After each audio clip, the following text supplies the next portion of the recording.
Hola, ¿qué tal? Buenos días, buenas tardes, buenas noches. ¿Cómo les va? Estos son los podcasts de STRM Noticias.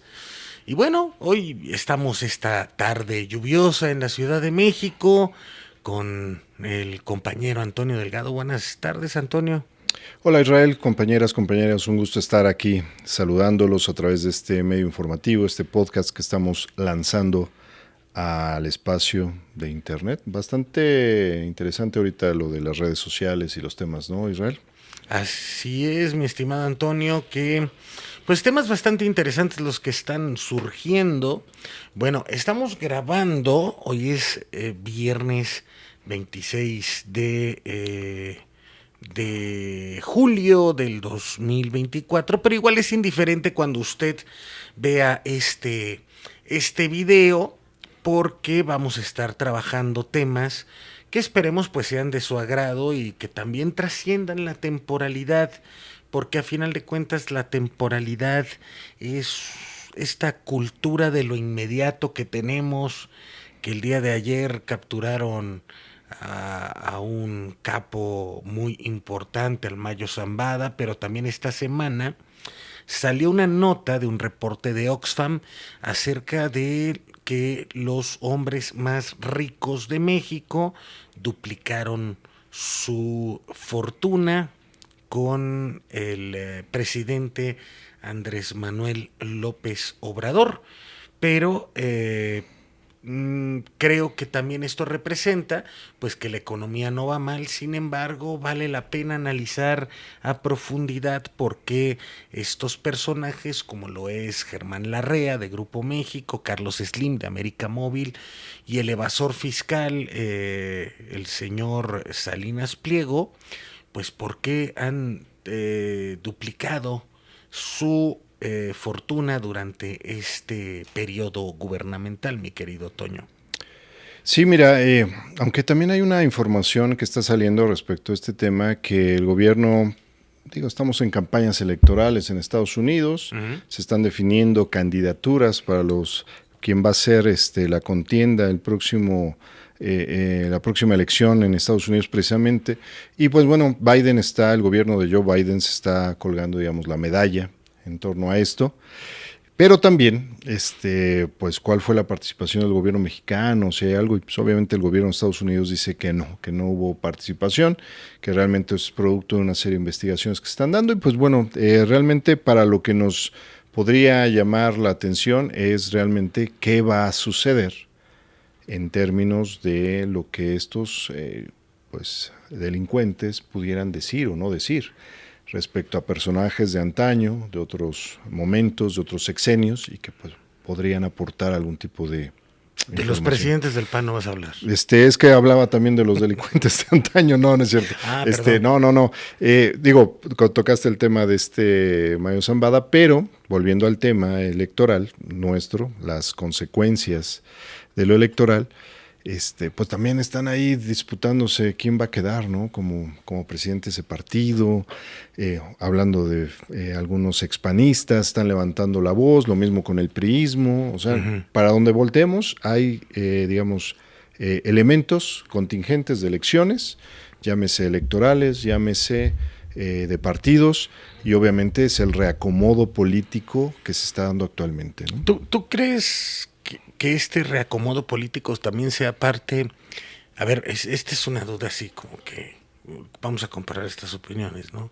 Este reacomodo político sea parte también de un efecto en que sí podemos hablar que hay un cambio de régimen completo, es decir, que los regímenes que fueron llamados en la etapa neoliberal del PRI, del PAN, ya de verdad ya han salido de la esfera política y realmente ya estemos viendo pues un completo dominio de la llamada 4T. Mira, no sé hasta qué punto podamos hablar de un nuevo régimen o de un punto, digamos, de cambio realmente estructural pues en el sistema de partidos aquí en México.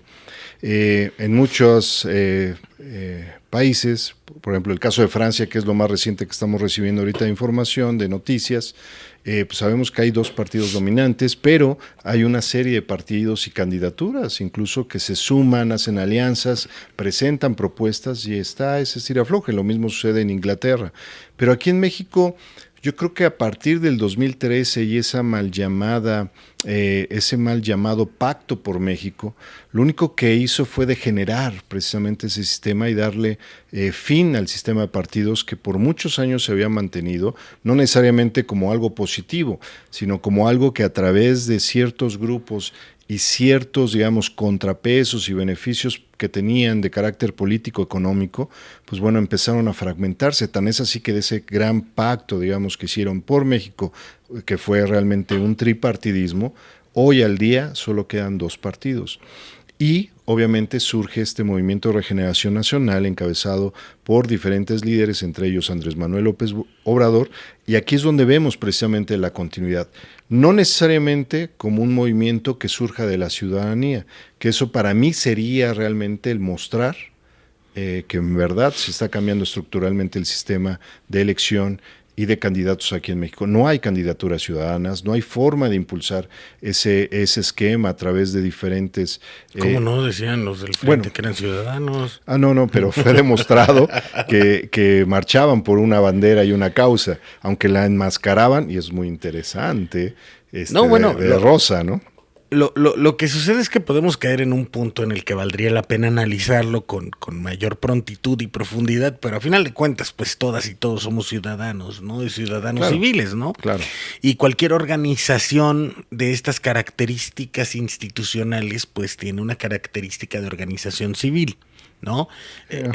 O sea, a final de cuentas, tú no eres militar, yo no soy militar, ¿no? Okay. No formamos parte de las Fuerzas Armadas, entonces hay esa identidad civil en esto, pero me parece que también vale la pena asumirlo de lo que representa una estructura institucional de un partido político. Exacto. Y que vive de los recursos públicos en los cuales pues abundan ahí este tipo de organizaciones, y por ello la crítica que muchas veces ronda en estas situaciones, que pues a dónde se van los dineros. Ellos dicen pues es que tenemos autonomía y de gestión y de política al interior de la sociedad, sí, pero pues la bronca es que reciben dinero de los impuestos, y ese por un lado. Y por otro lado, pues bueno, y entrando en esa misma lógica, el enriquecimiento de estos tres, realmente son 5 personajes que nombra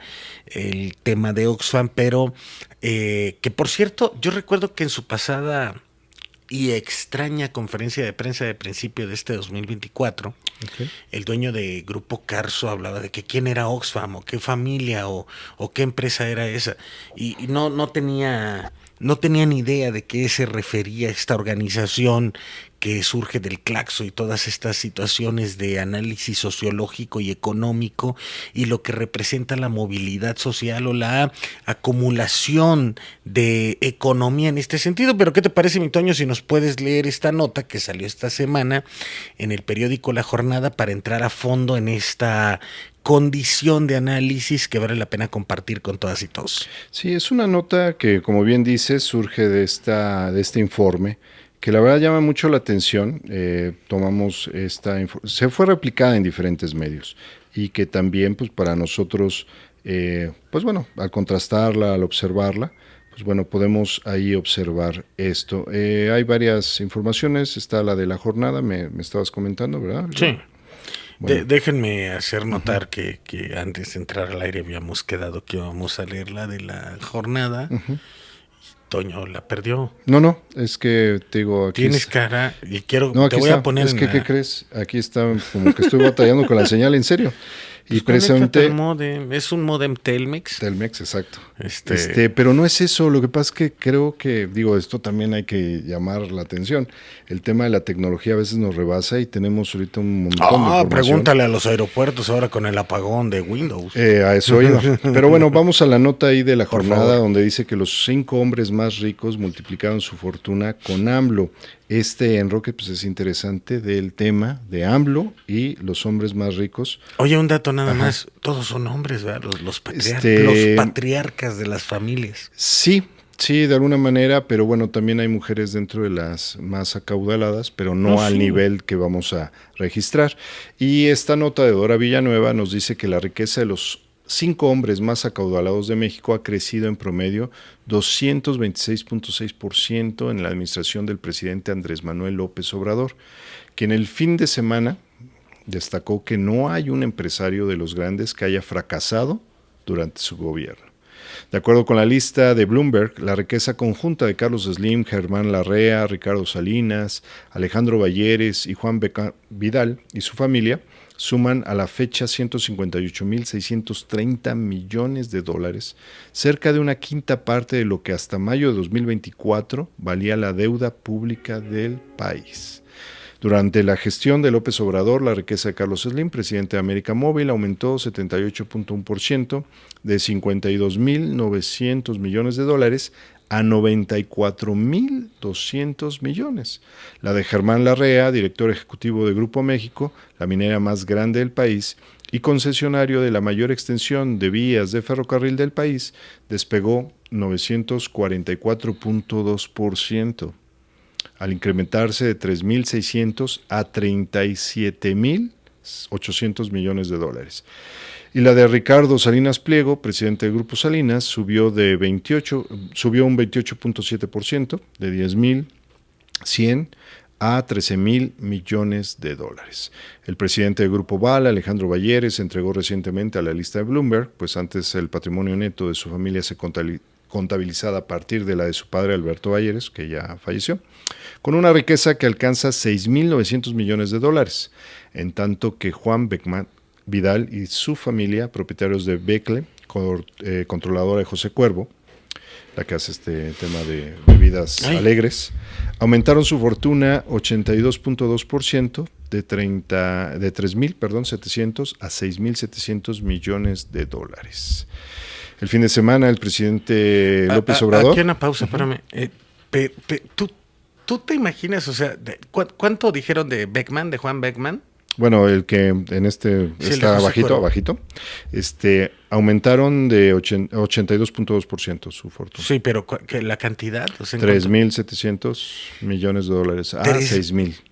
6.700 millones de dólares. Una cantidad de... O sea, eso ya te da para que el resto de tu vida y varias generaciones.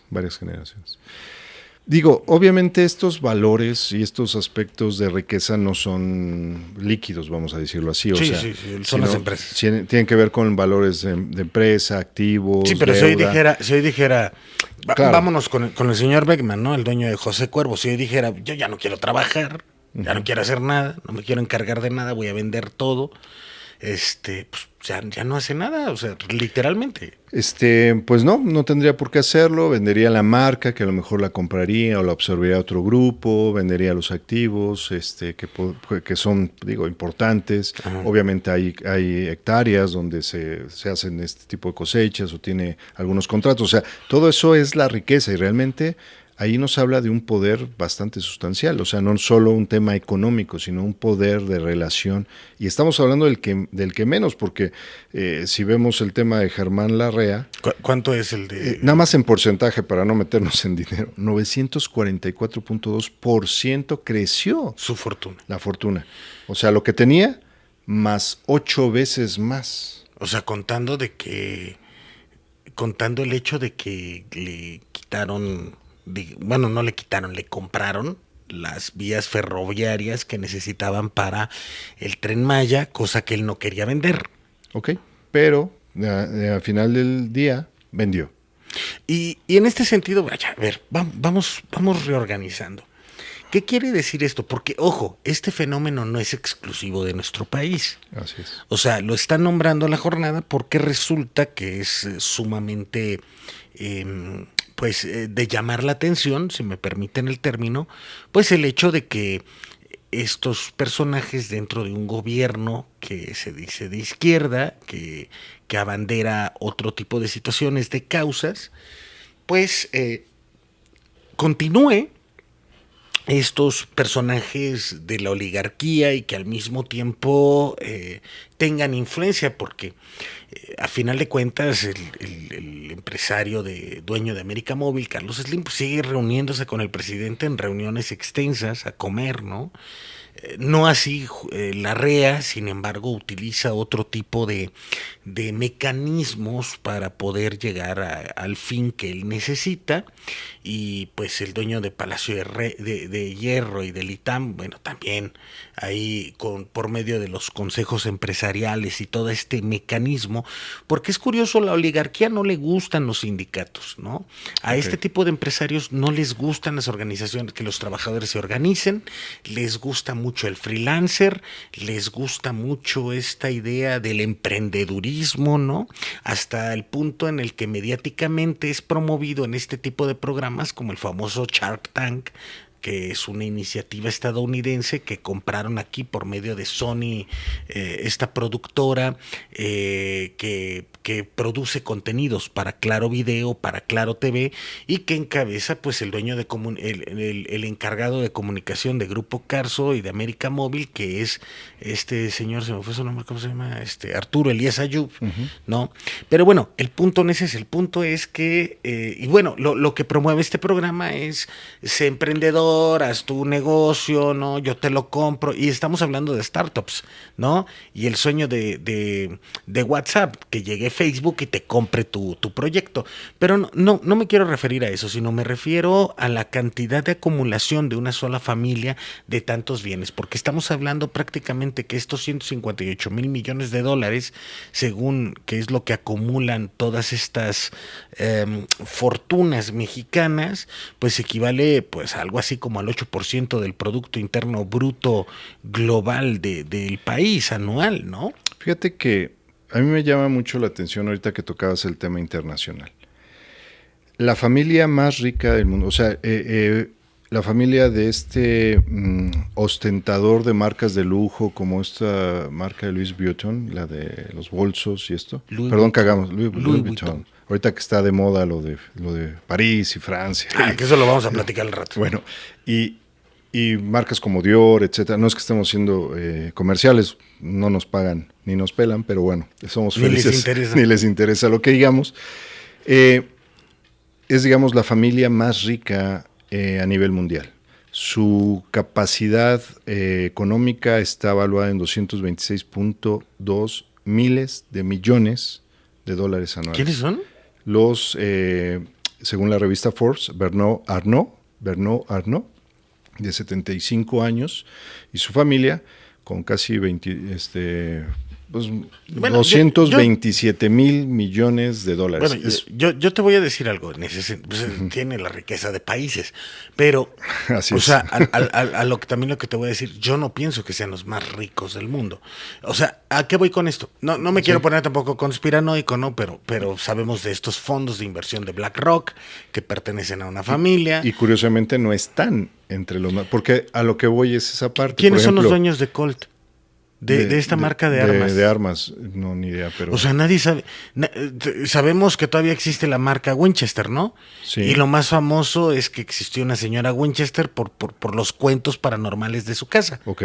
¿No? Sin embargo, no. ¿Quiénes son los dueños ahorita de Winchester? Sí, a esa parte vamos porque, por ejemplo, del lado de las telecomunicaciones y todo esto, el segundo hombre más rico, Carlos Slim, está como en el lugar 16. De que al inicio de este siglo estaba entre los primeros lugares. Sí. Pero obviamente aquí viene una lógica, y es lo que tú dices.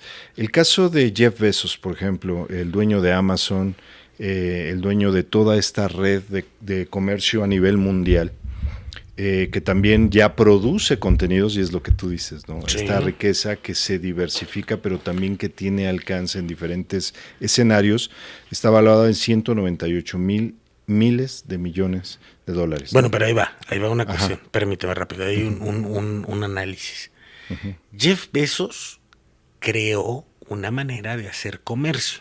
Ok, fíjate bien. Sí, empezó en su garage como muchas marcas. Y muchos no le creyeron, ¿no? Tal fue el caso de Blockbuster, ¿te acuerdas de esta gran cadena con los de Netflix, tiendas? Claro. Con Netflix y con el tema de las plataformas de renta de video, de streaming. Sí. Bueno, el punto es que Jeff Bezos empieza con el tema de los libros, se crea el Kindle. Obviamente él no es el programador ni es el encargado de generar, Claro. digamos, el armar esta producción, pero sí tuvo esa idea. Y es cuando entendemos que también la sociedad del conocimiento tiene un valor y que las ideas tienen valor. Y en el caso de México, pues desgraciadamente tenemos una sociedad en la que se demerita el tema de la creatividad y las ideas, derivado de que todavía estamos en un punto en el que las familias más pudientes tienen esa capacidad clasista y perdóname, pero muchas veces racista de interpretar muchas situaciones. ¿A qué voy con esto que te estoy platicando? De hecho, Adelante. hay un término, ¿no, Israel? Que se llama whitezican. El whitezican, Whitezican, sí. Es decir, de estos que físicamente, estéticamente, llama mucho la atención esto. Estamos viendo una era de lo visible, de lo estético. Lo acabamos de ver en la inauguración de las Olimpiadas, lo estábamos comentando fuera del aire. En donde precisamente este concepto apela a la imagen. Oye, no te ves como mexicano, no te ves como latino, no te ves como clase trabajadora, no te ves. Entonces es muy importante porque todas estas marcas apelan un poquito a esa cultura y a esa imagen, bueno, por decirlo de alguna manera. Después de Jeff Bezos seguiría Elon Musk, después Mark Zuckerberg, ajá. Y así nos vamos, volvemos a lo mismo. Sí, a ver, sí. ¿Cuáles son los top de los top, digamos, en esta lista de esta revista, de esta publicación que es Forbes? Bueno, son las tecnológicas. Una, digamos, de, ¿cómo se dice? De marcas, de perfumes, belleza, imagen, que es la número uno. Después las tecnológicas, porque todavía Bill Gates sigue apareciendo ahí. Warren Buffett, que es un tema de medios y un tema también de empresas. Y ahorita ha sabido migrar al internet. Exacto. Bueno, ya se murió Warren Buffett, ya falleció, pero su legado sigue. Pero está esa, bien lo dices, esa convergencia. Sí. Cultura convergente, ¿no? Y mira, y en ese sentido volvemos a lo mismo, o sea, a final de cuentas, independientemente de la creación, la creatividad, la innovación, me parece que seguimos en esta idea medieval de la acumulación de riqueza de parte del capital, y no medieval, déjame corrijo, derivado de la revolución industrial, ¿no? En este sentido, a mí me parece una situación bastante adversa, porque a final de cuentas dicen, criticamos mucho, con obvias razones, desde una perspectiva de visión y conciencia de clase, pues este tipo de acumulaciones y el que quieran pagar bajos salarios a las y los trabajadores. A final de cuentas, este tipo de fortunas no se hacen, como diría ese gran chiste de los Simpson cuando Bill Gates se encuentra con Homero, ¿no? No me he hecho rico por firmar cheques. O sea, es decir, la acumulación del capital es eso, acumular riqueza para sí mismo. Y eso es la principal misión del capital, buscar utilidad del negocio que fundaste. Y en ese orden de ideas, el problema radica en que también ha habido una campaña, y yo no creo, ¿tú también le diste? Sí. Yo no creo que sean casualidades que aparezcan campañas en contra de los sindicatos, independientemente de las críticas y que si unas pueden ser ciertas o no, me parece. Yo, en el caso del sindicato de telefonistas, lo que yo he visto sí es un movimiento sindical auténtico, generado por el movimiento de las bases, generado por la conciencia de clases, pero de todas maneras existe este tipo de campañas por desprestigiar al sindicalismo de manera en la que se le dé este beneficio a los dueños del capital. Claro, mira, encontré una frase que me llamó mucho la atención y creo que la estamos acotando en ese sentido. Obviamente llama la atención que los sindicatos son precisamente los promotores de derechos laborales, defensores de estos derechos adquiridos, pero como tú dices, sí hay una lucha, una narrativa en contra de un desprestigio. a veces supuesto, a veces impuesto, pero también otras veces y en otros casos muy, muy ganado a pulso.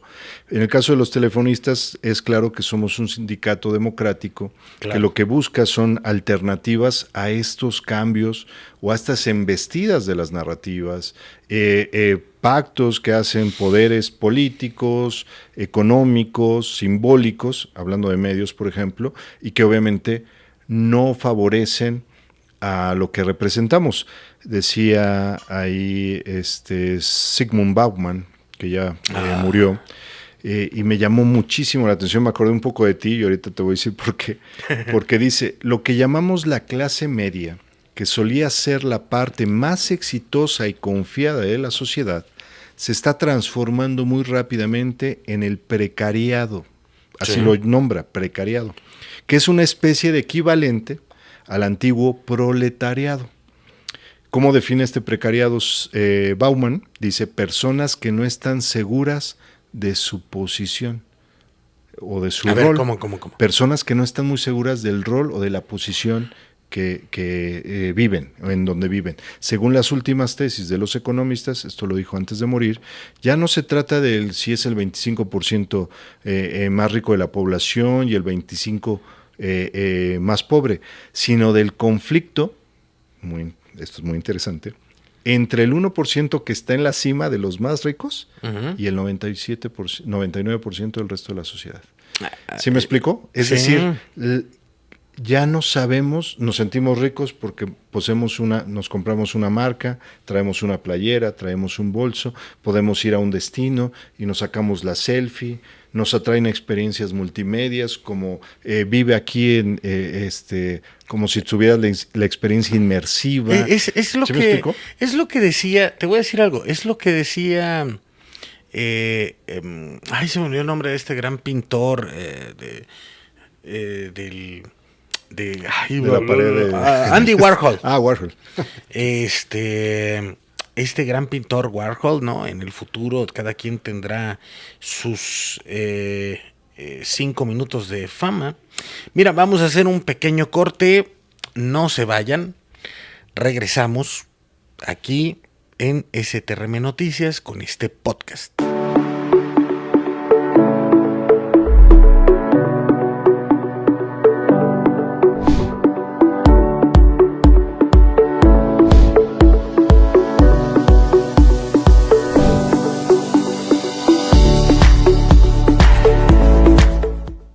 Bueno, ya estamos de regreso y estábamos en el punto, pues, en el que el precariado, que ese concepto, pues bueno, lo instituye Zygmunt Bauman.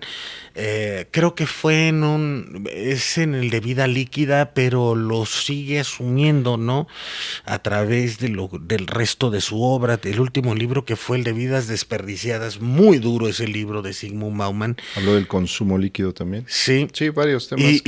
Pero en el de Vidas Desperdiciadas, que ya fue prácticamente al final de su vida, de este filósofo y sociólogo polaco, creo. Polaco. Fue muy, muy contundente en la manera en la cómo presenta, pues, la conclusión de la vida líquida y la economía líquida. Es decir, y entenderlo en esta situación, ¿no? La economía líquida es que se puede adaptar la economía a cualquier envase siempre y cuando la oligarquía siga poniendo el envase. Y esto también refiere, pues, que la vida líquida dice que los seres humanos, ahora sí, como diría el viejo adagio, ¿no? A todo se acostumbra uno menos a no comer. Okay. Y entonces te van moldeando los esquemas productivos, los esquemas laborales, y en este orden, pues bueno, el sindicalismo no entra en la visión. Y hay una cosa muy preocupante que valdría la pena poner sobre la mesa, y es que también hay personajes que se dicen de izquierda que no ven bien a los sindicatos, y hay estas ondanadas, y no tanto a los sindicatos, no ven bien los movimientos obreros. Hay, puedes decirlo, estos personajes, estos académicos que vienen, se dicen de izquierda, sin embargo tratan de invisibilizar los grandes movimientos sociales, como lo que estamos viendo en este momento, desgraciadamente, con el tema de Ayotzinapa, en el que sí debemos de ser claros, pues que no se puede decir que el ejército no participó. Participó el ejército con mandos, pero hay que ver también, y no es jugarle al abogado del diablo, hay que ver también quién era el encargado o el comandante supremo de las Fuerzas Armadas que permitió estos movimientos, ¿no? Pero no vamos a decir que el ejército no participó en la noche del 26, madrugada del 27 de septiembre de 2014. Lo mismo ocurre con los movimientos sociales y sindicales. La mayor parte, si no es que todas las grandes transformaciones de este país y del mundo, se dan a partir de la movilización y el hartazgo de las clases trabajadoras, pero que también es muy visible que muchas veces, de la poca movilidad social y de personajes que llegan a saltar del barrio obrero a otro estilo de vida, tratan de invisibilizar hasta ese punto de vida, ¿no? Mira, esto creo que lo podríamos ver en el claro ejemplo, del Grupo México, de este hombre Germán Larrea. Hoy sale una nota, viernes 26 de julio, un comunicado de la Secretaría de Gobernación, que por fin identifican, después de haber rescatado los restos humanos, uno de los 18 mineros que fallecieron ahí en Pasta de Conchos, en Coahuila, ahí en la Nueva Rosalía.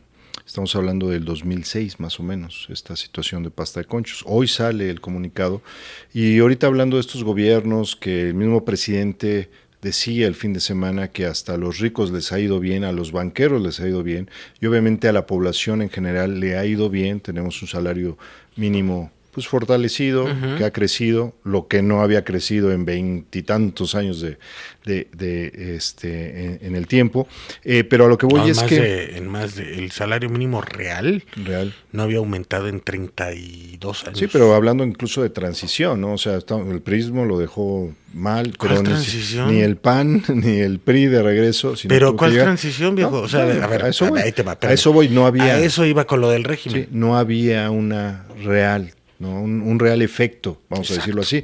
Y ahora, a pesar de que creció la fortuna de este hombre del Grupo México, no había sido capaz de dignificar al trabajador que murió. No le interesa. No, por eso, a eso voy. No me crees. Tuvo que llegar un nuevo gobierno, una nueva visión. Ve lo que hicieron con el río Sonora. Por ejemplo, la contaminación y los efectos nocivos que se están dando. Entonces, esto es el ejemplo. Yo recuerdo cuando inició este confinamiento, este Grupo México también tiene el caso de los cines, esta marca de cines.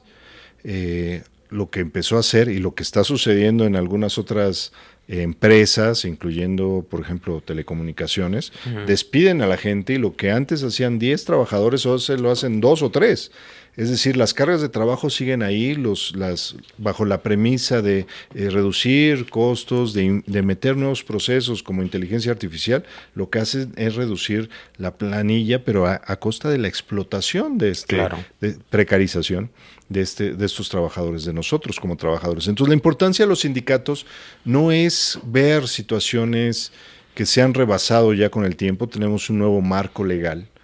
A partir del 2019, la nueva ley de trabajo establece precisamente la libertad y la obligación de parte de el contratante y el contratado de ejercer una serie de garantías a través de una legitimación de un contrato colectivo, a través de una revisión bianual de este contrato, en fin, todos los procesos, además de capacitación, productividad, en fin, para garantizar precisamente que los trabajos colectivos, estos contratos colectivos, sean una realidad. Entonces, creo que ya estamos rebasando esa parte. Necesitamos volver a ver a los sindicatos como lo que son, la solución en contra de todos estos problemas que estamos enunciando, y que si al rico empresario y concesionario, porque pues la verdad es que algunos no son dueños ni siquiera de lo que manejan, porque es el país, se los damos en concesión, el Estado se los da en concesión. Pues bueno, si no están de acuerdo con la organización laboral, con los marcos constitucionales en torno y a favor de las y los trabajadores, pues yo creo que también hay soluciones, y para eso hay luchas, para eso hay estos conflictos que se generan, para por un lado, denunciar, por otro lado, visibilizar, pero sobre todo para garantizar y conquistar, ¿no? Vamos al siguiente esquema, y es que dentro de toda esta estructura de poderes, de acumulación, de oligarquías, también existe algo que es mucho peor, que puede revisarse como el esquirolaje o la traición a la conciencia de clase, pues por quererse movilizar socialmente. Cuando hablamos de movilidad social, a ver, quiero poner este punto, no hablamos del transporte público, ¿no? Hablamos de cambiar de posición social dentro del esquema de la misma organización del pueblo, de la sociedad, etcétera. Bueno, dicho esto, es decir, que tu fortuna, tu riqueza, tu acumulación de ahorros sean distintas a como lo tenías hace 10 años, o sea, que se incremente. Dicho esto, entramos en un punto donde también hay grupos que trabajan alegremente para las patronales, haciéndoles el trabajo sucio, tratando de ensuciar el tema de los sindicatos, la lucha que representa, y esto pues con la intención de ganarse una lana, o de plano porque creen que les van a decir así, tú sigues, ¿no? Tú vas y tú vas a ser el nuevo líder, vamos a hacerle como dice el presidente López Obrador, quítate tú para ponerme yo. Pero las cosas creo que no son en ese sentido. También debemos de hablar que el esquema democrático también no representa que solamente es el cambio de personajes al frente de una organización en un país. Podemos ver lo que está ocurriendo en este momento en Estados Unidos, que da como resultado pues el golpe tremendo a las condiciones de que cambian de presidente, cambian de idea, cambian de partido. Sin embargo, las políticas públicas siguen siendo las mismas, no cambian sus políticas hacia el exterior, reciben a Netanyahu y le aplauden como si fuera un héroe, siendo de que es un genocidio lo que está ocurriendo en Palestina, y esto no es ser xenófobo, esto o antisemita.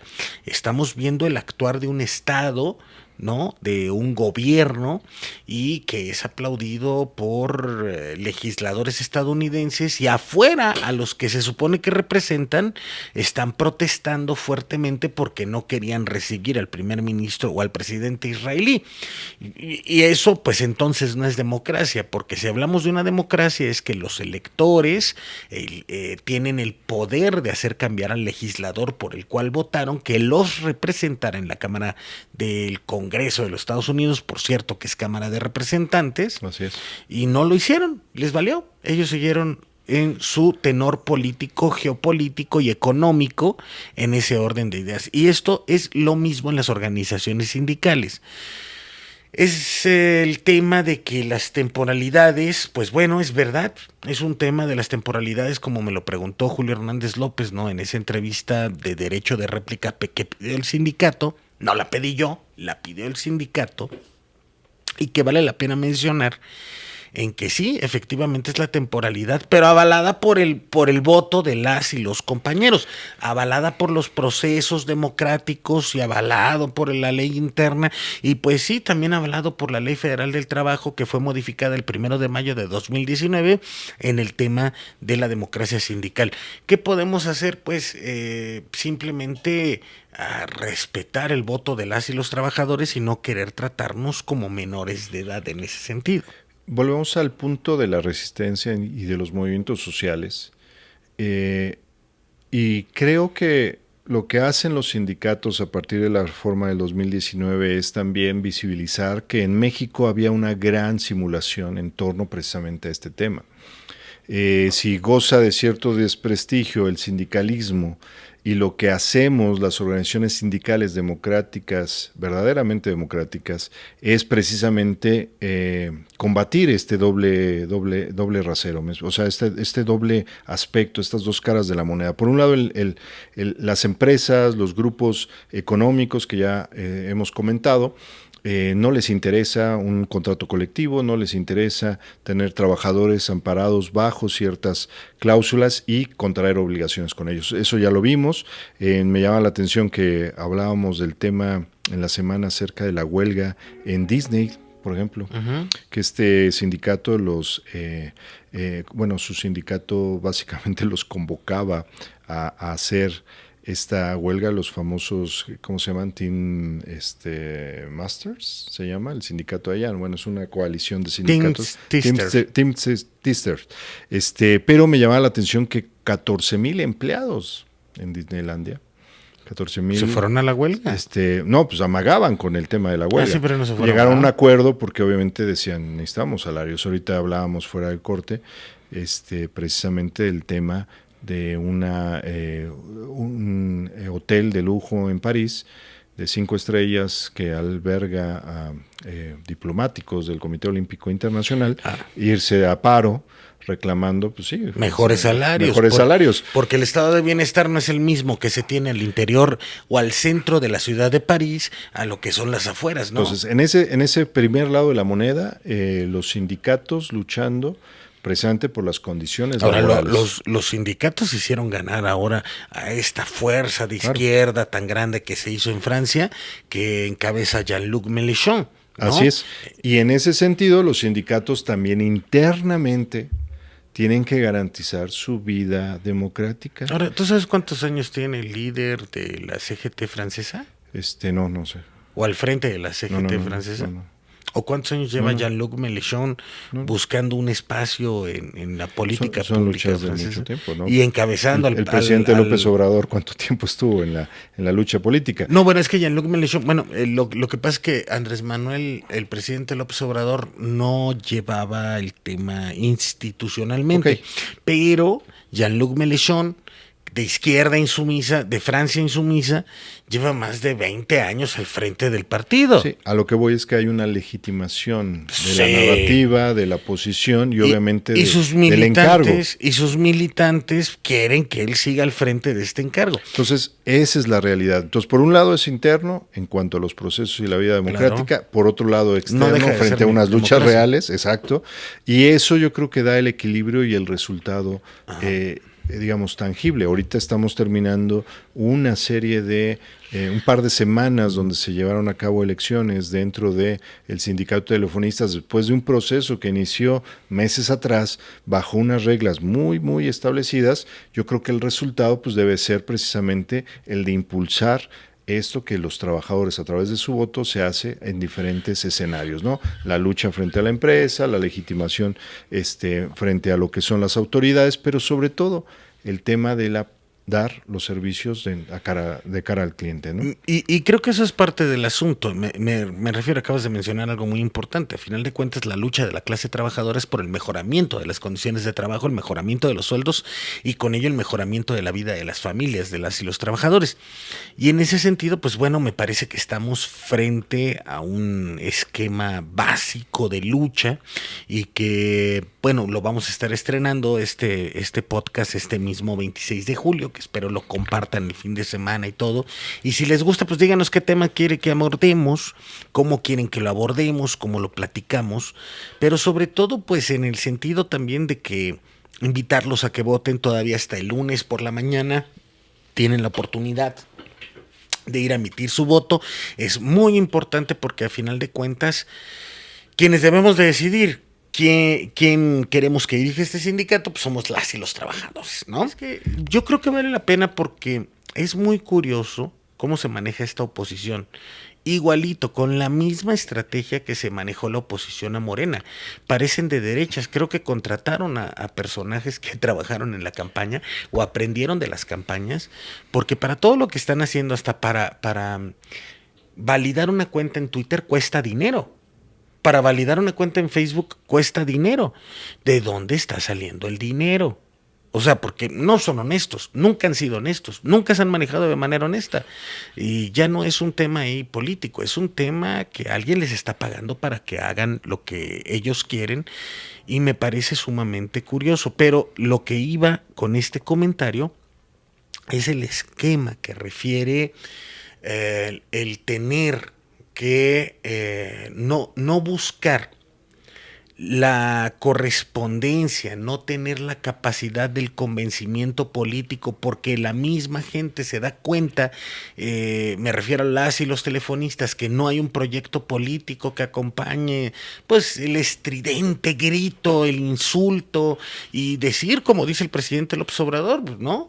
Cuando, ¿cómo dice? Cuando no tiznas. La verdad cuando no mancha tizna. No, no, no es la verdad. Cuando la ¿Mentira? Bueno, cuando la mentira no mancha tizna. Entonces es a lo que están intentando, porque vi un tuit que a mí yo dije ok. que el compañero Hernández Cuadra tiene yates, caballos. Dije, no. O sea, miren, ya llegan al extremo de la mentira infame. Habrá algunos medios que les quieran seguir el juego. Habrá algunos medios como el famoso hoy en Telecom que trabaja para Canietti, que tiene lazos muy, muy cercanos a empresas transnacionales e intereses económicos. Pues bueno, yo sé que sí, pero que es una sola persona, ¿no? Y que cobra por la información que hace, que son chismes del sector de gente que está dentro del IFETEL y que le pasa chismes. Pero eso no es hacer periodismo. Eso es lo mismo, ¿no? Un trascendido no es investigación. Eh, y me parece importante poner esto sobre la mesa porque estamos en una batalla que no es solamente de la narrativa o la lucha empírica o heroica por inmolarnos ante el esquema democrático. No, me parece que estamos en un momento clave donde el sindicalismo tiene que mantener su autonomía, tiene que mantener que las decisiones de los trabajadores es lo que más importa, que el sindicalismo es la mejor y prácticamente única herramienta de la clase trabajadora para defender sus derechos, y creo que en ese momento nos encontramos, mi querido Toño. Creo que ellos están, estos personajes que mencionas, mira, yo respeto mucho el tema del que alguien pudiera disentir dentro de la democracia. La democracia Sí. también es eso, es disenso, pero... Pero eso nos dicen. No, a eso voy, que más bien buscan a ciertos, a través de ciertos recursos, como tú dices, en algunos casos muy precarios, figuras mediáticas, que es un poder simbólico, sí. Pero al final del día el simbolismo trae detrás una connotación y una denotación que obviamente no se sostiene con verdad. Si no hubieran ganado, hubieran sido registrados, dirían yo soy de este color, me voy contigo, etcétera. O sea, habría ese apoyo. Son las mismas 10 personas que vamos a ver todo este tiempo, pero precisamente es cuando se hace una lucha. Ahorita la guerra de los memes, la guerra de las posverdades, la guerra de las situaciones que están encaminándose hacia generar una narrativa que lamentablemente no está ayudando. Me refiero al gran tema, al gran tema de fondo, porque ellos pudieran estar diciendo, mira, estamos hablando de esto que por encargo, por verdad o por mentira lo están diciendo, pero realmente lo único que están golpeando es golpeando al gran tema y a lo que nos debe interesar, el verdadero sindicalismo. No están aportando nada a favor del sindicalismo. O también pseudo sindicalistas, empresarios disfrazados de sindicalistas. Sí, o el llamado, eso que llaman el nuevo sindicalismo, ¿no? El sindicalismo de vanguardia. No, vanguardia es aquel sindicato que tiene medidas y tiene aspectos que favorecen los derechos o las próximas luchas, porque también eso se vale. Y creo que el sindicato de telefonistas no solo tiene estos escenarios, sino también hemos tenido en este comité ejecutivo algunas reformas estatutarias que impulsan el tema de jóvenes, el tema de un protocolo en contra de la violencia, o sea, aspectos importantes. Lamentablemente no abona nada a estas críticas. Entonces, estos personajes lo único que están haciendo es jalar, digamos, algún beneficio para ellos.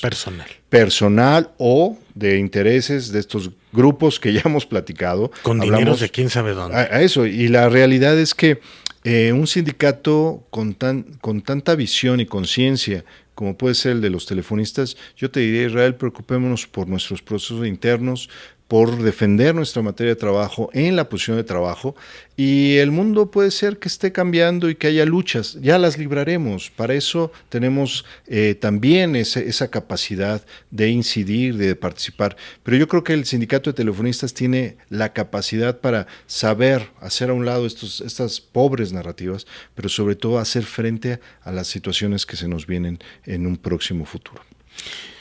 Pues vámonos. Vamos a estrenar este podcast, creo lo van a estar viendo en viernes, ahí lo veremos, pero ojalá les guste, ayúdenos a compartir, deje su like, va a estar exclusivamente por YouTube. Bueno, también vamos a dejar el audio más adelante en Spotify, Amazon Music, evox.com y Apple Podcast, para que ustedes pues se puedan integrar a esta comunidad laboral. Si usted no es telefonista, nos está viendo, nos está escuchando, ojalá también pues le interese ver qué podemos hacer en el tema laboral, porque a final de cuentas todos somos clase trabajadora. El 1% son las élites, esas clases pudientes que no necesitan pues generar otra cosa más que la acumulación de capital y la acumulación de utilidad. En ese sentido, pues bueno, estamos aquí al pendiente, ayúdenos a compartir estos espacios, suscríbase a nuestros canales y nos estamos leyendo, oyendo y viendo.